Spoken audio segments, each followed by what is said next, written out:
Hey, guys. Hey, Carl. Hey, how you doing, Carl? I got a code. Yeah, I think you and Dwayne both share the same code. Dwayne, you sound like Barry White, and I sound like, I don't know. I don't know what I sound like. You'll never find. Patrick's the only one who doesn't have a code. I think it's the weather, honestly, for me. Yeah. As it gets hot and cold, it's usually bad for me. Well, we'll try to keep our brains engaged anyway, right? There you go. Yeah, good luck with that.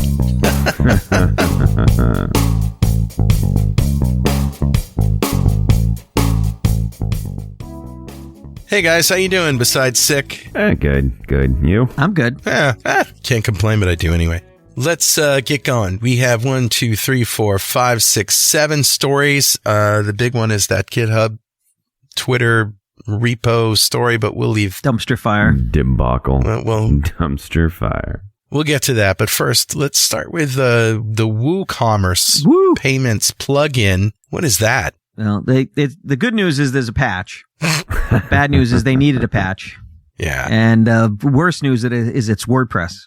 Oof. WordPress. Our old buddy WordPress. How I've missed you. WooCommerce is a payment plugin for WordPress, and it's estimated that over 500,000 sites had this problem, and now there's a patch. Did the people who invented WooCommerce know that woo is kind of like a slang for bad science? I didn't know that.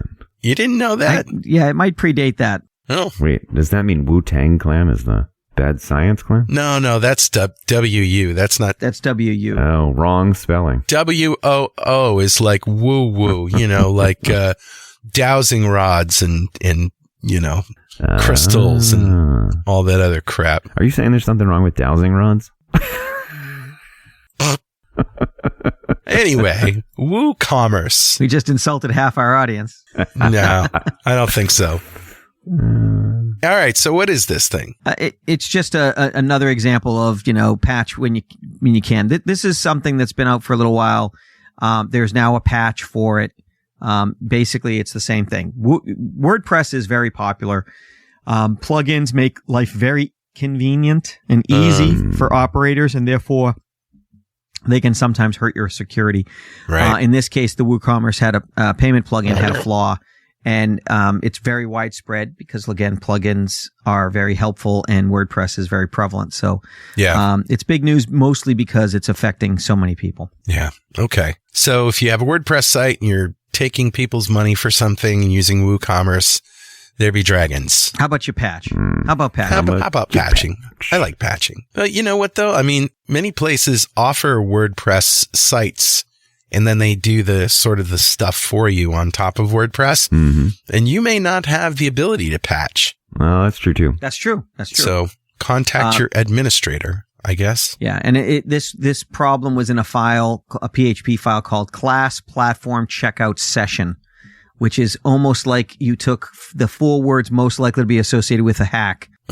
Classes, platforms, checkouts, and sessions. So, all right. So that's kind of a leader, a throwaway story, but maybe one of our listeners is affected by that. Let's talk about this next thing. One thing I'd like to point out, right? There's a CVE here, and we talk about patching and that sort of stuff. And I love how we bring up like one every show. In the last, just so you know, in the last 24 hours, 21 new CVEs have been released. Wow. So every day, take this critical vulnerability in WooCommerce and multiply that by 21. And that's what's happening every day. So we are usually trying to call your attention to ones that are so egregious, you really got to take care of them. Or widespreadly, applied. Like, this is 500,000 sites, e-commerce sites. And so that probably affects millions and billions of people. But it's hard. It's hard to pick. It's kind of like traffic accidents. You might hear about a big, crash in your neighborhood on your local news, but there's 35,000 traffic fatalities in the United States every year. There's a whole bunch of them we're not reporting on. Right. Mm-hmm. It's the same kind of the tip of the iceberg kind of thing. Right. Okay, let's move on to this next one. I thought this was interesting. I don't really understand it, but maybe, Dwayne, you can give us a little explanation of this. Smooth operator? Yeah. Smooth operator.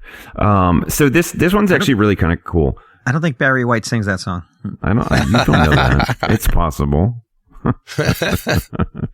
Hey kids, let me tell you about Smooth Operator. Gingivitis. Okay, Sade. So Smooth Operator. This is it's interesting. We've seen how devastating supply chain attacks can be. Right. And Smooth Operator is a supply chain attack on the 3CX voice over IP software. Dwayne, I'm sorry, but you sound like Beatrice Arthur. B. Arthur. B. Arthur with a tracheotomy, smoking a cigarette out of her throat. With a little bit of mod slid in there. Yeah. I'm sorry. I have to point it out. Right. All right. So anyway, 3CX voice over Internet Protocol, or a VoIP protocol, has about 600,000 companies use it, about 12 million users in its user base. It's free. You can deploy it as a company and use it for up to 10 people, and it gives you voicemail, gives you the ability to call out to customers. It's voice over IP. Okay. Problem being, the latest code base has a backdoor baked right into it. So now, is it just on Mac or is it everywhere? No, it's everywhere. So what they're now speculating right now is it's everywhere, and a lot of people were wondering if the codec issue that they're running into was actually Macintosh as well. And sure enough, there were a couple people who reverse engineered it to determine, the Macintosh build, this software also has issues. Wow. Yikes. And so it's interesting. It does a bunch of obfuscation on the back end, and it constructs a URL and then pulls down a quote unquote update. And that update is malicious and does all sorts of crazy stuff. The URL has now been flagged by most antivirus as malicious. So you should be okay in this case if you update your antivirus. But it still does show that, 12 million people, there was the ability for someone to supply chain attack by adding malicious code. Wow. So we're going to hear more about this. This hasn't been broken widely in the news yet, but just keep an eye and make sure your antivirus is up to date if you're using the 3CX voice over IP software. And 600,000 companies representing 12 million users actually do use it. Yeah, no, that's a massive user group. Yep. Wow. The other interesting notable thing, and our Android lovers out there, our graphene friend will love this. All right. We always pick on Android, and we're like, Android's terrible, and anybody can put stuff in the Android store and blah blah blah, right? It's convenient. This app with the malicious codec in it was signed by Apple, was notarized by Apple, so it's in the Apple Store too. So there you go. There you have it. There you have it, Android lovers. Yeah, exactly. There's one for your side. All right. Bing, Sheriff Bing, Bing, Bing, Ricochet Rabbit. What happened with Bing search results? So if you have a misconfigured Microsoft app, then basically we're talking about cross-site scripting. So what is cross-site scripting? We've talked about it a little bit before, but cross-site scripting is, and Dwayne, correct me if I don't hit this right on the head, is when you have the ability for one user to inject something that another user will view or interact with. So if you allow me to upload a picture or a greeting or my own HTML for my homepage, then I'm able to inject something that another user can be persuaded to view. Let me give you an example. So somebody writes a website and they've got a button, and then there's some JavaScript code that gets called when that button gets clicked. And it puts together a request and sends it off to a website, right? Maybe it just even links to a website. So a cross-site script hack is to get into that JavaScript and change the link to some other nefarious website that it's going to go through. You may not even know that you're going through this particular website, but that's what's happening. Well, it doesn't even have to jump from one site to another. It could just be that you let me upload a file for my profile, like my bio, and you let me upload HTML and JavaScript, and I upload it so that when you view it, it hands me your session cookie. Right. So now I can log in as you. Right. So basically, it's anytime somebody can get in and change the script that's behind your page. Yeah, it's an attack from one user to another, And I believe it tends to be swept under the rug by a lot of companies because it's not attacking them. It's attacks between their users, which I think is still a very big deal. Yeah. It's been in the OWASP top 10 forever. Oh, yeah. And so since it started. Yeah. And it's the kind of thing that a lot of companies don't really test for. They don't get all bothered about. But most browsers cut that off the knees, don't they now? So they're usually pretty good about it. And it really depends on how strict the browser is set, whether it doesn't load any external resources at all. Right. But the problem is, if your browser is set that strict, then a lot of times things like ads and access to different APIs and clicks to other sites, a lot of that stuff won't work either. So, valid stuff. Yeah, exactly. Oh, well, we can't have that because those advertisers need to get paid. Well, and there are ways, as I just said, there are ways to do this attack depending on how it presents itself, where I don't have to have you get resources from a third-party site. Because what you're talking about is the cross-domain. Like, the fact is that I'm getting, Google to serve up something from maliciousite.com.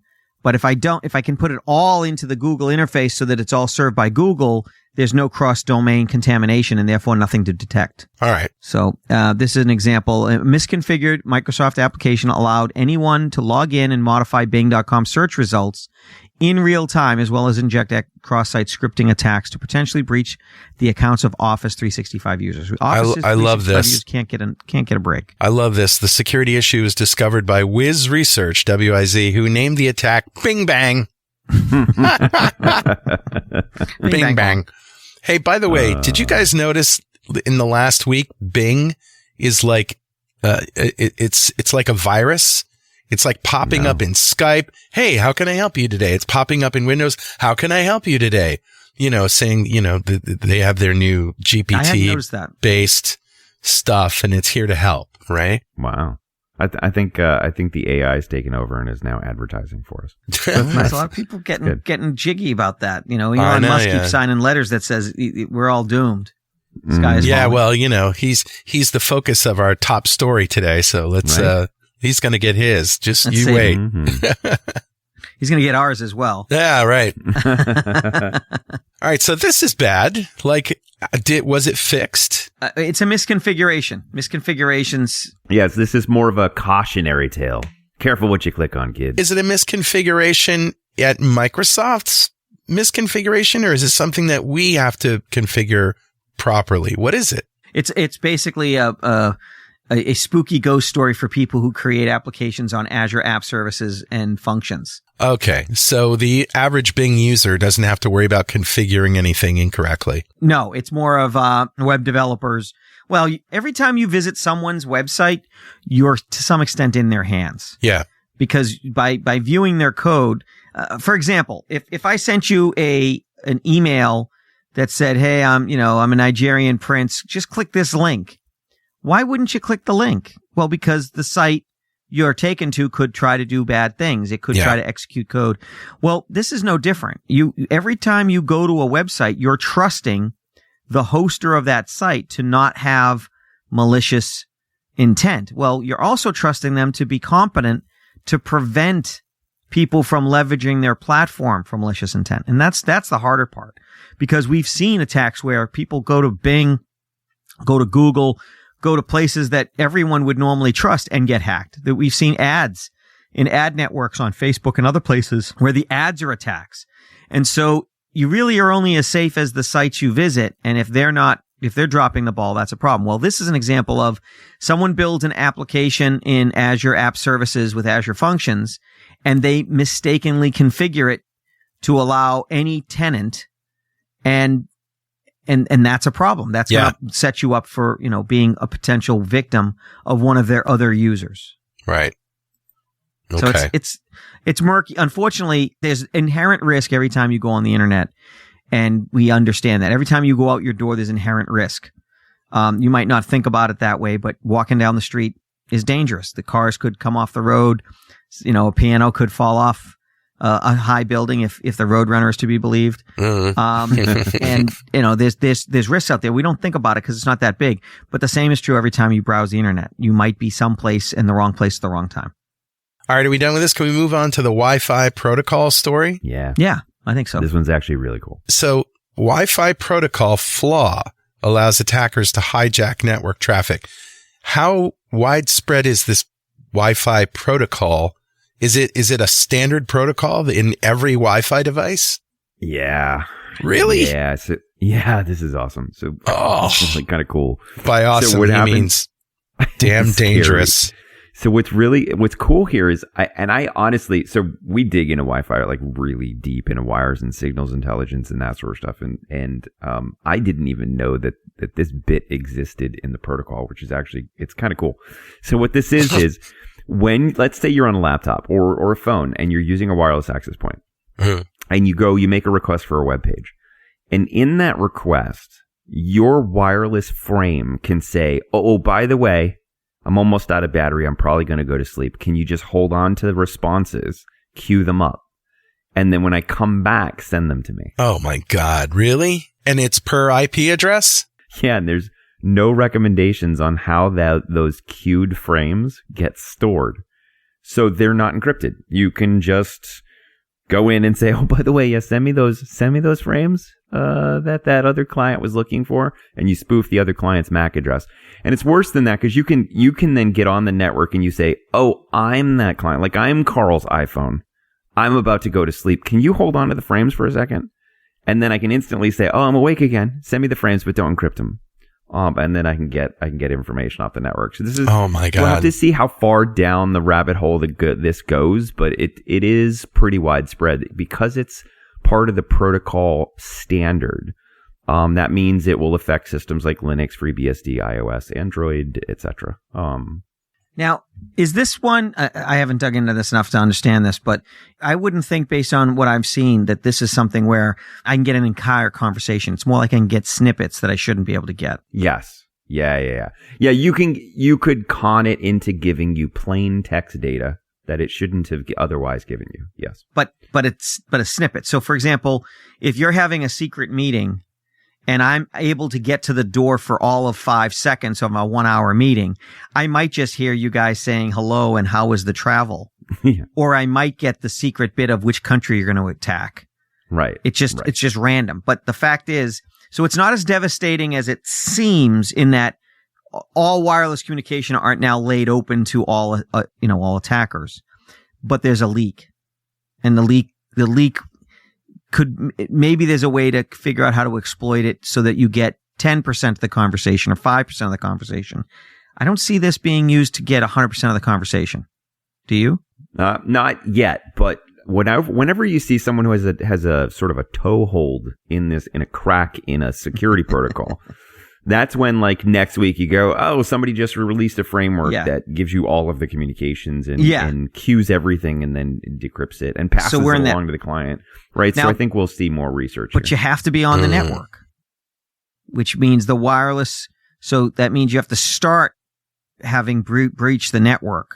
Okay. Right? And that means. But what if it's a guest network? What if because we talked about that. I have a guest network in my house. There's no password. I'm glad you said that. If I'm on your guest network, then you've just served me up to the wolves, because anybody who can connect to that guest network can victimize anyone else on that guest network. Oh my God. Especially if it's honestly, if it's an open network, then hopefully people are browsing with SSL, because anything they send in plain text is completely open to everyone else. Yeah, I'm thinking of like you go to, Starbucks. A restaurant, Starbucks or whatever, and they have a free Wi-Fi, and you just jump on and you start. What do we say, Carl? If something's free, you're the product. Yeah, that's if the product's free, you're the product. That's right. Yeah. And it's awfully convenient to not have to enter a password. Yep. So basically what that means is that I could go to Starbucks. I get on their free Wi-Fi. I'm not picking on Starbucks. I don't even know, but they probably have passwords. But you get on free Wi-Fi. You go check your mail, right? Mm-hmm. And then somebody, I don't know, is somebody sniffing the packets on the network? How would they find out how to hack it? Well, so with your mail, if it's wireless, I don't even have to be on the network to see the traffic. If it's got no password. If there's no password on the network, there's no encryption on the network. Right, but I mean, when I go to Gmail in my browser, I'm getting HTTPS. Then that's over SSL. So they'd have to do something like an SSL split. There's technologies that protect against a lot of this stuff. It's not as easy as it used to be. A lot of the ways that SSL works now is that when you're negotiating for the first time with a site, then it's vulnerable to a man-in-the-middle attack, which is what we're kind of talking about. But after that, it's not. So as long as you're using SSL, you're using HTTPS, you're probably okay because that's where the encryption is happening. But still, it puts the hacker one step closer. And in this case, what we're talking about is the packets being unencrypted. Yeah. So if it's unencrypted versions of encrypted traffic, it's still encrypted with the SSL of you between you and the server. Right. But if it's FTP, simple FTP, that's not encrypted. Well, nobody uses that anymore, do they? I mean, especially on their phone at Starbucks. All the time. Hey, if you guys want to test this out, though, the researchers created a GitHub called MaxDealer, which is a Wi-Fi client isolation bypass tool. And you just run it, and it does it for you. It's not so bad. Super easy. Good God. So what do you think is going to happen here? Are all of the routers going to update, have patches as soon as they fix this protocol? Can they fix the protocol? Is it too deep? I mean, so how do they fix the protocol without breaking functionality? Yeah. So I wouldn't be surprised if there's more addendums added to the protocol to say, hey, now we're using Wi-Fi 7 with enhanced security or whatever. Well, is it also possible they just turn this feature off and don't support it? Because how often does your phone really need that last gasp? Here, take my packet before I die. Right. Well, obviously there was a use case, or it wouldn't be in the protocol. But right. So here's a quote from Cisco: "This attack is seen as an opportunistic attack, and the information gained by the attacker would be of minimal value in a securely configured network." All right. So they're saying the same thing Patrick said. They're like, you could grab a couple different things maybe, but we don't care enough to actually fix it. All right. You might get your cookies, Right. Or part of a cookie. I'll give you a physical world environment. Let's say I had the ability to open at any given moment once a day for 1 second, I could open any shade in any window in your house. Okay. And, so you're the bastard that did that. What's the odds that I'm going to catch something incriminating? I might, catch somebody picking their nose or, abusing the cat or whatever. But for the most part, they're going to catch somebody walking to the refrigerator or nothing at all. So that's what I'm thinking. What color underwear do I have on right now? That's a trick question because you don't have any underwear on. You suck, man. Hey, on that note, let's take a quick break for this important message. We'll be right back. Stay with us. And we're back. It's Security This Week. I'm Carl Franklin. That's Patrick Hines. That's Dwayne LaFlotte. Dwayne and I are sick. That's why we sound like Barry White. Well, he does. I sound like Mr. Rogers or something. I don't know. And before we move on to the next story, Dwayne, did you get anywhere with my tracking devices? Oh, yeah. Oh, I did. Yeah. Oh, Jesus. Oh, yeah. Oh, yeah. Sound like you're eating a Milky Way. This is a different show all of a sudden. Beautiful. Yeah, I did. I actually tore that thing down to the studs. And should we explain what we're talking about? Oh, yeah. Let's do that. Yeah. All right. So a few weeks ago, I was complaining that I was on some kind of impossible Chinese gadget list, advertising list on Facebook because I started buying crap, and it turns out that it sucks. And the manual's written in a poor, translation to English from Chinese, and it doesn't make sense, and missing things. And so I was complaining about these GPS things, and Dwayne said, send them to me. So they're little GPS trackers. They're like, what, an inch? Yeah, maybe an inch by an inch and a half, something like that. And when I opened the manual, which is just like a page, 2 pages, I quickly got the idea that it required a SIM card, and I didn't even know what kind of battery it takes or if it's chargeable. Like, there's so much missing information here that I was really upset. So I sent them to Dwayne. And what'd you find? What are these things? I was having a blast actually tearing it entirely apart. So there's a couple interesting things in there. First off, it does require a SIM card. Yeah. It doesn't have any notable GPS in there. So it's not actually using GPS. Yeah, that's what I figured. Yeah, it's using cellular tower triangulation. Right. So not as accurate. It's kind of, would be okay, but not 100% accurate. You're not going to find where it is. You're going to find what 3 cell towers it's somewhere in the vicinity of. Yeah. Exactly. Right. And if you're looking for 3-dimensional where it is, you're going to need 6 cell towers to actually detect it. So that was interesting in and of itself, where, okay, a little bit subpar. But then in reversing it, the thing I didn't see, which is good, is I didn't see like a custom BIOS or something along those lines that we wouldn't have expected, which is good. There was a 3-volt lithium ion battery in there. So if you plug it in for a long time, it would have charged and then run for a period of time. The other thing that I found super interesting was when I cracked it open, hanging off this side is something that almost looks like a tiny little black circle. And it's plugged into, it has a positive and a ground wire plugged into it. And the way microphones and speakers work, it could have either been a microphone or a speaker, because for those of you who are audio engineers, you know they're the same device. Most likely a microphone. Right. So I was going to ask you, Carl, I was like, hey, did the instructions say they had a microphone in there? Well, no. You have the manual. Did you see the word microphone in there anywhere? I didn't see the word I didn't either. In there. But that's what that picture is I sent you, is that's a microphone attached to the side of that device. And it's super small, too. What could right go wrong? On the side of it. Know, so is this like, hey, let's get the stupid Americans to buy GPS trackers to put them in their cars and whatever, and then, we just scan the internets for those devices by their BIOS or by their, their MAC addresses or whatever, and we'll find them? And then we can listen in. That was the other thing I was going to ask you. How were you expected to see where these things were? Did they give you like a website? Yeah, there's no app. They're actually, when I look at the app, it's all in Chinese. Yes. So I think what happens is these actually report back to some central API that then pushes it down to the app. And conversely, they have access to turn on the microphone and see where it is and that sort of stuff. Oh my God. So no wonder they were $30. Right. I did get to tear down the chipset. Okay. The cellular chip. And I actually sent you the chip specification, which is all in Chinese.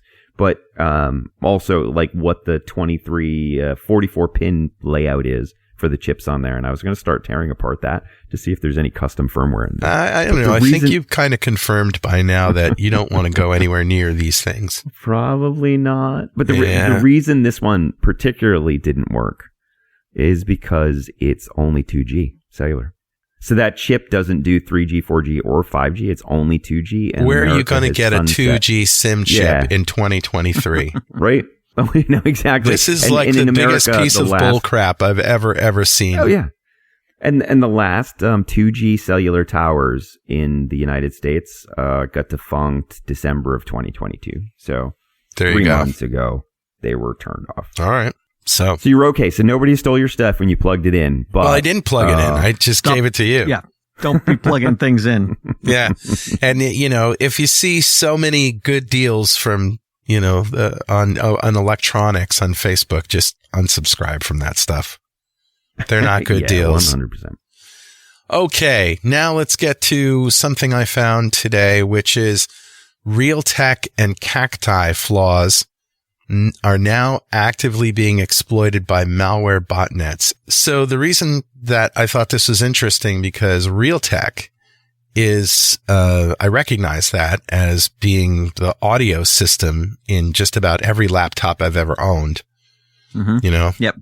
So those definitely. And Cacti is a fault management monitoring tool.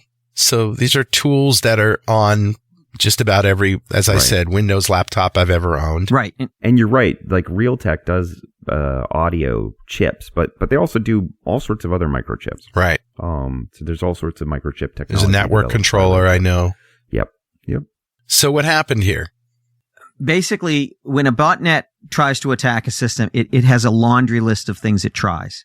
Because all it really wants to do is get a foothold on that system so that it can make it part of its zombie network. Right. And have hundreds of thousands of units to do, denial of service attacks or click, fraud attacks or whatever it's going to do. And so these exploits are part of what's being seen by Mirai and other botnets as being in their list of things that they're using to try to get onto the system. So it's not necessarily the only way that the botnet's going to try to get on the system, but it's probably high in the list because it's low in the architecture. Yeah. All right. But it was patched, right? So it's nothing we have to worry about? Yeah. Or is it? As long as you applied the patch. Right. The problem is finding out if your device actually uses one of these chips. And then if it does, patching it. And by patching, it's probably a firmware update, isn't it? Yeah, I'd imagine it is. Honestly, because a lot of these are buffer. The way the execution works is it's a buffer overflow. Oh. So, this will be a firmware patch for anything using the Realtek Jungle SDK version 2.0 or up. Here's something. In Windows Update, it's been a long time since Windows Update has downloaded a firmware update. I haven't seen that in a long time. Most of the time, I just see software things. But does Windows Update find firmware updates? I think it's often under the optional stuff. Yeah. Oh, that's no good. Yeah, no bueno. Yeah, it can for third-party drivers that are approved for Microsoft. And if there is a firmware update in those, it can pull them down and install them. But Patrick's right. If it's not a part of the core system, Microsoft a while back decided if it's not a part of the core system, then they're going to put it all in optional, so that you're just not pushing down updates to users that don't necessarily need them. I'm going to do a quick check for updates here. As Carl goes offline. Boop, boop. Yeah. Look at this. Realtek software component pending install. Look at that. Crazy, right? I'm going to do this right after we're done. Isn't that interesting? Okay, so that looks like that. Well, I don't know, that it was last checked today at 2:11 and it's now 3:30. So I'm thinking that's because of that. It very well could be. Yeah, all right. This is relatively new. Okay. Who wants the next one? Alien Fox malware. Ooh, Alien Fox, the Alien Fox. Alien Fox is neat. It is a framework, for hackers, to discover API keys and secrets from AWS, Google, and Microsoft Cloud Services. So it's interesting in that we've seen a lot of tools in the past try and pull So let me back up a little bit. Yeah. When you deploy a resource in the cloud, you know how we here at Security This Week always say use 2FA, use 2FA, use 2FA. We do. Yes. When you use username and password, you should always have some sort of key fob or whatnot, or a text or 3FA. Whatever. Yeah, or 4FA. But the problem is if I'm deploying a microservice of some sort, right? A tiny little website, an API that responds with geolocation of all of my pizza locations, whatever it may be. Well, when that authentication happens, I can't have multi-factor authentication, right? Right. I can't have my app text me and ask for a PIN every time a user tries to search for all of my, my Pizza Huts or whatever it is. Right. So what typically you do is you get a key. And it's a really long key. It's, 128 characters or whatever. Okay. And that key is authorized to do what you can do on the network, but it doesn't require a username, doesn't require a password, doesn't require 2FA. Right? Super convenient. Keys are dangerous. Yes, super convenient. So keys are super dangerous. And depending on the cloud platform, they call them secrets. Sometimes they call them API keys, whatever it is. They're keys that can act upon an application like the user could. And generally, they have quite a bit of privileges because nobody expects they're going to be using these. And you're not guessing them. Unfortunately, these keys get leaked everywhere. Sometimes developers put it in the code as a comment. Oh, hey, I decided to use this key, blah, blah, blah, whatever. We should swap it out when it goes to production. And then they never swap it out. Right. Sometimes these keys are checked into GitHub. Lots of times these keys are checked into GitHub. And here's the thing. If you check it into GitHub and then correct it and do another check-in, it's still there. Because guess what? History. It's awesome. Yeah. So a lot of attackers have been sort of kind of looking for that holy grail of how do I search for all these keys? And Alien Foxes come as the the business to offer the solution to all of your hacking needs. Very entrepreneurial of them. Right. So, Mr. and Mrs. Hacker, if you too are looking to glean API keys, secrets from AWS, Google, and Microsoft, Alien Fox version 4.1, because nobody likes the first version, maybe for you. So there you go. I was waiting for that. Yes, sir. Platforms supported by Alien Fox would be AWS, Google Workspace, Office 365, Nextel, OneSignal, TalkBox, Twilio, 1&1, Bluemail, and the list keeps going and going. It's criminal career advice. So it just goes to show that the world of automation and making things quicker and easier and faster for tech people to do is not just on the blue team side, not just on the security side, right? Attackers, they're doing the same thing. They're running their own business over there, and they're like, how can I do this faster and cheaper, and how can I make the biggest bang for my buck? So realize there's a lot of development going against you. Hackers are us. All right. That brings us to our top story, which we conveniently left for last.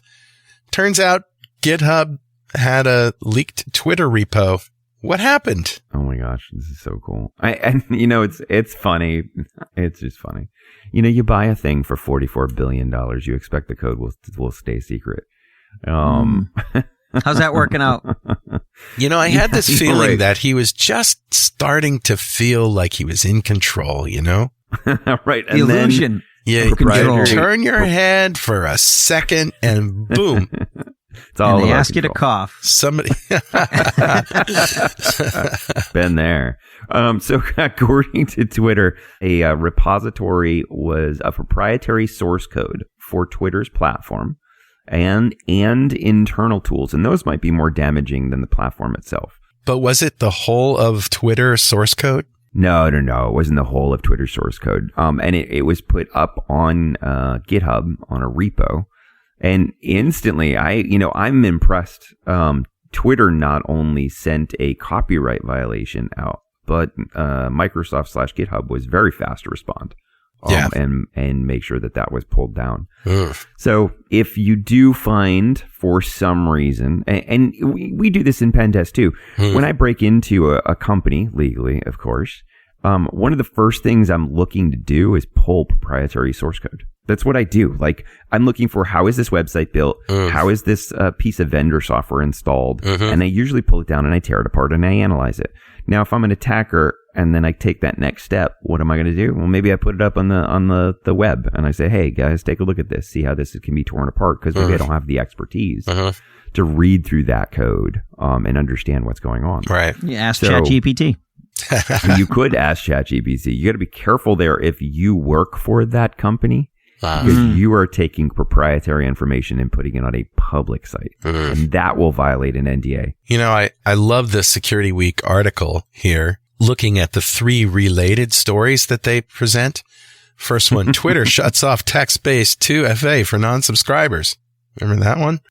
Yeah. That's related, true. Twitter security chief resigns as Musk sparks deep concern. Quote. And related, Twitter finds no evidence of vulnerability exploitation in recent data leaks. And then then this happens. Yeah. It's funny. Hubris. I think this is the one where I put the article in our channel, and then I put a little dumpster on fire floating down a river. Totally. Yeah.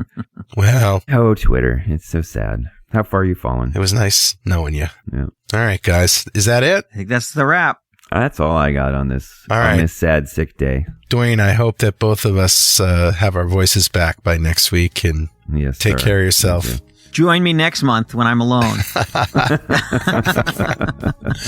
All right. We'll see you later. We're out of here. Thanks, guys. Bye. Bye.